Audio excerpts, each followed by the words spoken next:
I understand that Bill Maher was talking about an article, an op-ed, but at this point in time, it's just good old-fashioned cope. People who want to elect Donald Trump as president, it is not the job of the news media to prevent that from happening. It's the job of Biden and the people around him. So I applaud this. I think that is the right. But I wanted to get you guys on this. If you really, I mean, it is a reasonable question. If you really don't want Trump to be elected, should you just be quiet about the other side's flaws? Well, Bill, you should know this, but then again, though, for like the longest time, you've kind of been carrying the water for these people. But make sure you guys stick around for the full video as I give you guys a bit of a follow-up to the video that I released earlier today about the mainstream media narrative, and of course, why it is that it's slowly starting to settle into these people's minds that they pretty much can't damage their opposition anymore. Actually down since you took office. Economic growth last week, far short of expectations.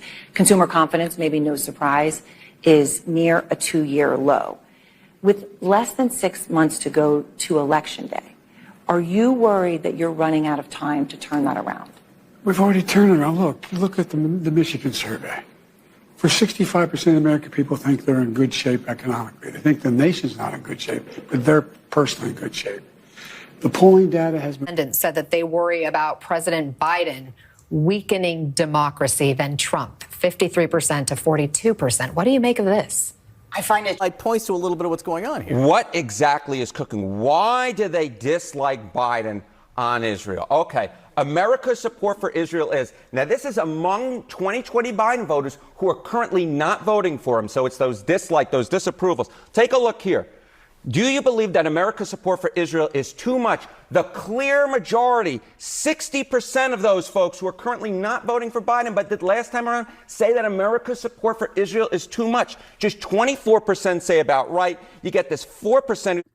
Now, guys, that right there was a slight little tiny montage. Of course, I talk more about the narrative that Democrats are going to be going to, or the one that's already being created, given everything that's going on now, what to actually expect this year, and why it is that it's going to be an extremely negative campaign this year. But then again, at the same time, though, I also think that a follow-up is definitely warranted because I need to kind of go through exactly what happened. And, of course, Bill Maher, once again, he had some people on the show, and, of course, he came to realize that these attacks, of course, these things that are going on with Stormy Daniels, the indictments, the fact that a lot of these cases are getting, well, in the case of Georgia, what's happening in that situation is that the DA, Fani Willis, she is obviously being investigated at this moment in time, while at the exact same time not only being investigated, that court case has now gone to the Georgia Court of Appeals, and it more than likely will be, well, let's just say this right here.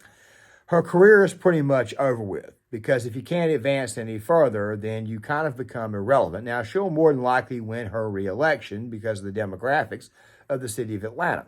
But at the end of the day, though, she probably will not be able to advance any further in her career, therefore destroying any pipe dreams that she had. Get woke, go broke, folks. And, of course, in some cases, it's actually get broke, then go woke. But don't worry, we'll have some content out there in the future on that particular topic. So you guys obviously saw that the democracy thing, the democracy shtick is not working.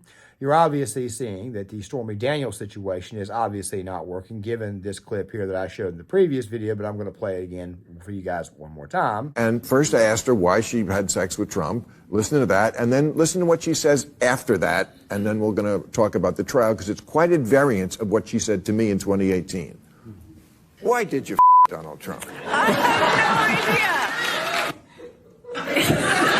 Okay, but you say it's not a Me Too case. It is not a Me Too case. I mean, I wasn't assaulted. I wasn't attacked or raped or coerced or blackmailed. They tried to shove me in the Me Too box to further their own agenda. And first of all, I didn't want any part of that because it's not the truth, and I'm not a victim in that regard. That's not what she's saying now. She's talking about he was bigger and blocking the way. It's all the Me Too buzzwords. She said there was a power imbalance of power, for sure. My hands were shaking so hard. She said she blacked out. Blacked out? She's a porn star. I don't think sex... That doesn't mean she's been subjected to the likes of Donald Trump. I might black out too. Do you really think she blacked out? I mean, a porn star is used to having sex with people she does not know. That's the job. It's kind of like Stormy Bob Stormy. Just pointing out that Stormy Daniels' testimony has been completely destroyed because now all of a sudden they're trying to make it a Me Too case, but Me Too is pretty much dead too. So not only is Me Too dead, Stormy Daniels' porn career, but probably this entire case. But let's continue. And even though you guys just heard all of that, I also talked about this in the previous video where I said at the very end that more than likely they'll just go ahead and go to Russia. Then you get to a situation where it is that you have the Israel-Palestine situation. Of course, not only the Israel-Palestine situation, but why it is that that's actually turning off voters. It doesn't exactly help when a voice that you already despise and don't like comes out and tells you exactly how wrong you are. Let me go ahead and roll this. Many conversations, as you have had, with a lot of young people over the last many months now. And you're right, they don't know very much at all about the history of the Middle East, or frankly about history in many areas of the world, including in our own country. But with respect to the Middle East, they don't know that under the bringing together of the Israelis and the Palestinians by my husband, the then Israeli Prime Minister Ehud Barak, the then head of the Palestinian Liberation Organization, then the Palestinian Authority, Yasser Arafat. An offer was made to the Palestinians for a state on 96% of the existing territory occupied by the Palestinians, with 4% of Israel to be given to reach 100% of the amount of territory that was hoped for. And this offer was made, and if Yasser Arafat had accepted it, there would have been a Palestinian state now. I just want to point out for the record that Gen Z absolutely hates Hillary Clinton. They especially hate her since 2016. They hated her even before then. And all I have to say to you guys is this here. Sending Hillary Clinton out to say that, even though she's actually telling the truth, I mean, because you should actually look into what Bill Clinton was trying to do, she's actually not lying. But, of course, these Gen Z voters, of course, the ones that Biden needs, they really and truly hate her. And they're not going to listen to what the hell she's got to say. If anything, the fact that she said it is probably going to make them hate Biden, the Democrats, a lot more. Just saying. There's actually a lot more history with what Hillary was saying there, and you guys know me, I don't care for Bill's political wife or political arrangement. But still at the same time, though, it obviously is going to get a much, much larger discussion in Tuesday's video when I talk about the left's problem with Islam, or the problem with the thing they don't understand about actual Islam, and pointing out a lot of their ignorance. And of course, I'll be explaining the follow-up video to that on Wednesday, why it is that these people are absolute useful idiots. The fact of the matter is this right here. These people are out of options.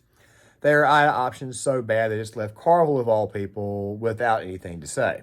Trump's more ahead than he's ever been. Fewer people think January 6th was any kind of what it was, as an assault on the temple of democracy, the Constitution. I don't know what the fuck you want to say. It's going the wrong way. It's not working. Everything that we're throwing is spaghetti at a wall, and none of it is sticking, me included. That sad-eyed old fool did, in fact, come up in my previous video, but I did give him credit for being politically savvy, because obviously he is the one that learned to use the media enough to say, look, it's the economy, stupid. I advise you guys to go check out the 1992 presidential campaign, and then eventually to go on top of that, right? It wasn't just that there. It was also the way that he was able to use the media when it came to all those allegations involving Bill Clinton and Paula Jones and all those other women, drag a $100 bill through a trailer park. Yeah, Carville's actually the master of that. But then again, at the same time, given the fact that many of the new voters outright reject him, anything that he says is going to be rendered moot in their eyes. But let's get back to the man who's in the thumbnail, Mr. Bill Maher. Now, guys, I have obviously made a lot of content on Bill Maher, and Bill was included in the previous video that came out at 1 o'clock today. I've talked about him. I hear a lot of content creators, a lot of commentators say he's turning to the right, he's getting red-pilled, and I'm sitting there and I'm like, you know what? Bill Maher is not a stupid person. He is not dumb at all. He is not one bit stupid in any sense, except when it comes to, obviously, existence of God, because he he has a lot of baggage there because obviously him being the atheist, me obviously being the Christian, I've had to hear his shtick for years, and it's really not that hard to debunk him. But this is not a video about debunking his atheism. The point is this right here: stupid people are typically thought of as people who are absolutely 100% dumb. But then you have this other thing, and of course, this is going to be a contradiction from what I've said. Now, what do you think? What is the actual definition of stupid? Knowing something is wrong and then going through with it anyway. So Bill Maher obviously knows that this current administration is an absolute failure. He obviously knows that everything that's going on at this moment in time is obviously not going to work out and it's going to destroy the country. But also something else, too, to consider is the fact that he's actually gone at it with the wokes. So in a sense, what I said earlier about him being not stupid, this right here is going to sound like a bit of a contradiction. But the word stupid gets tossed around so many times that you've got to think to yourself, wow, will somebody please give out the actual technical definition of the word stupid? The exact same way that people should give out the technical phrase, the technical word of insane. And my thinking is this right here. It's not stupidity that Bill has. It's more insanity. Maybe it is, in fact, the banality of evil. You see, the thing about insanity is that doing something over and over and over again, expecting different results, is obviously insane. But at this moment in time, Bill seems very, very smart to understand that everything that he, quite frankly, is supporting is, in fact, a bunch of BS. As I've said in previous videos, Bill Maher is kind of the person who kind of helped create the world that he's living in, so therefore he's obviously coping. And, of course, he is. And while coping, now he's looking for a way out. But the thing about looking for a way out is that does somebody just up and just, I don't know, climb out of the actual hole? Well, it tends to not work out the way you think. But still, though, given everything that's being said, I'm pretty sure that Bill understands that this particular presidential cycle is, in fact, going to be an extremely negative one. And I think he can kind of see the writing on the wall and understanding that negative presidential cycles typically tend to not work out for those who are throwing the attacks, especially if you're the incumbent. Unless, of course, your name is Barack Obama, like back in 2012. But the thing is this right here. Obama never trailed in the polls. Biden is trailing at a very, very ridiculous number. His approval rating continues to get worse and worse and worse. But before we go any further, let's go ahead and get to exactly what was in fact said on his show the other night. He had Douglas Murray and some other beta male on, but let's go ahead and look at this first part. The executive editor, Joe Kahn, was asked almost the same question. This guy, Dan Pfeiffer, used to work for Obama. He was complaining. He said the Times does not see their job as saving democracy or stopping an authoritarian from taking power. He was complaining that they don't do it. And Mr. Kahn said, I don't even know how that would work. We become an instrument for the Biden campaign and put out a stream of stuff that's very, very favorable to them and only write negative stories about the other side, which made me laugh because I feel like that is what the Times actually does, and I didn't even want the other side to come out.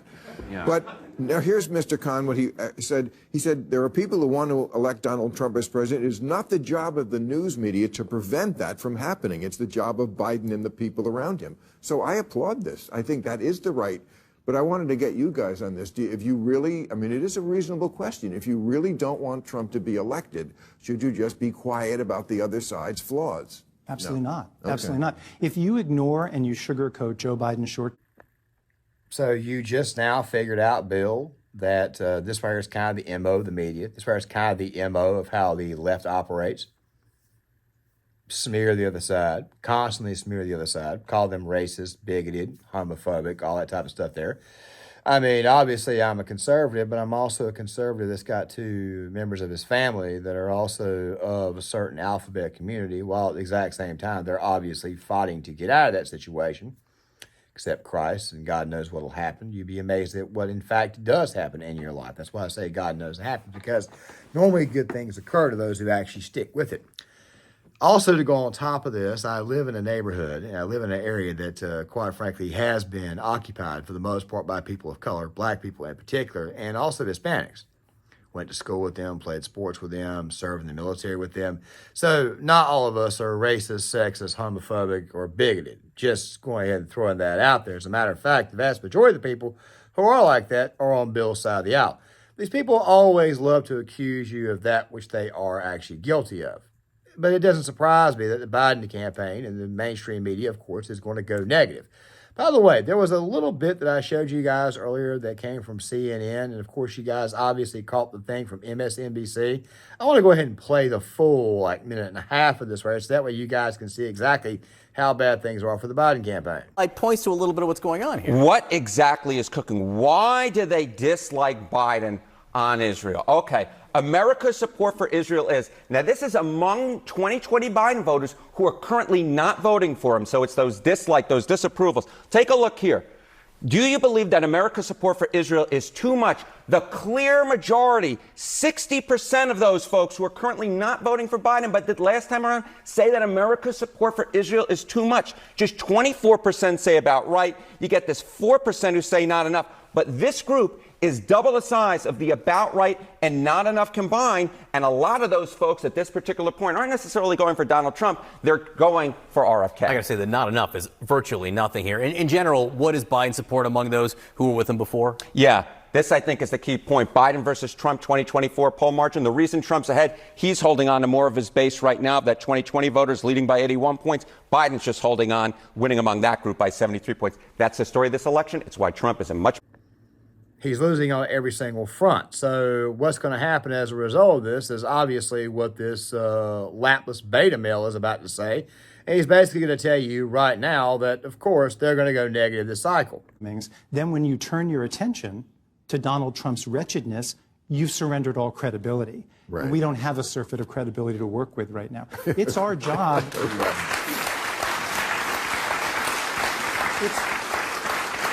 It's our job to cover both of these candidates honestly. And I honestly believe that if we do that, the one who will end up in the less flattering light is one Donald Trump. And it's our job to be a part of democracy. If you believe in democracy, you give voters a full menu of information. You don't feed them baby bird style, just what you think they can tolerate, right? Or what you want them to eat. Right. And then you let them make the decision. That's called a democracy. And we've spent the last years since 2016, when Trump was elected, we've been saying we are the servants of truth, we are the guardians of truth. We can't say, but there's an asterisk if we think telling you the truth might have an election turn out differently from what we want. But I mean, Okay, there's a lot of things wrong with this guy's got to say. And by the way, people should be, of course, allowed to decide who to vote for. Nobody's going to go against that at all. But, of course, if you decide to vote for somebody, you can't just sit there and attack somebody for voting for somebody. I mean, you can attack the political candidate. That's the way it used to be. But normally you'd have a discussion and you'd try to use the good old-fashioned power of persuasion. But obviously the left does not believe in doing that. There's a lot of things that, quite frankly, he said they're actually, quite frankly, wrong. But the one thing that I'm going to be focusing on is the sugarcoating portion, because guess what?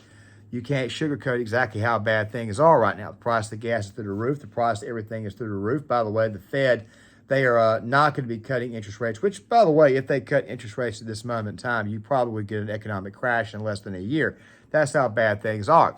The fact of the matter is, you can't sugarcoat anything. And as I showed you guys earlier, a lot of people, mostly including Biden's base, are looking at this situation involving Israel-Gaza. And guess what? They're not happy. They're not good with it.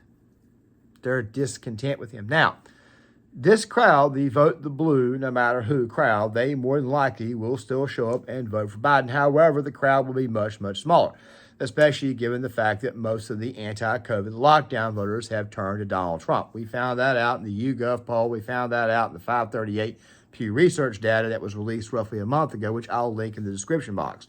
I also advise you guys go check out David Shore's 2020 post-mortem report. Shore, by the way, is an Obama guy, and he laid it out absolutely perfectly that people were tending to shift more and more and more to the right politically because guess what? They're starting to figure out, and I know I'm saying guess what a lot here, but they're starting to figure out that, you know what, maybe we should be voting based upon how we feel rather than our actual situation. That's something that you're probably going to see continue to happen as the country continues to expand its overall size, which was actually what the Democratic Party wanted to do.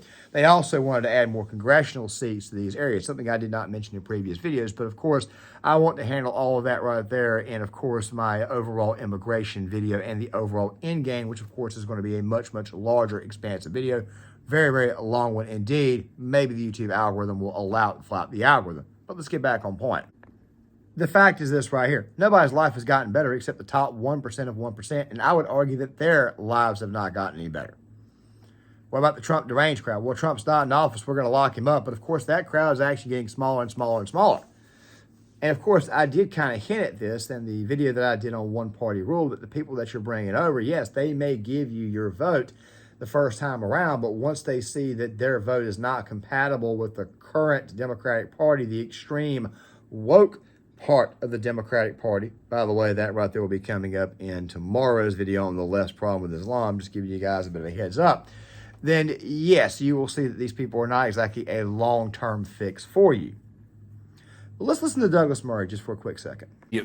Everyone in the media seems to think that we're not completely transparent to the public, and we are. The media as a whole, the public can see right through it. The public knew exactly what most of the media were doing with Hunter Biden in the 2016 election. They knew, the 2020 election, sorry. They knew that there was an attempt to suppress the story, and then afterwards we discovered, sure, there was an attempt to suppress the story. Why? Because a large amount of the media just wanted to get their guy in. I can't understand this, I have to say. I don't know about the job of a comedian, but the job of a journalist in relation to politicians is famously what the position of a dog should be to a lamppost. You're meant to piss on them. You're not meant to be. The media is not meant to be. Journalists are not meant to be the amen chorus of any political party, any politician. We're just meant to report the truth as we see it. Of course, it's editorializing.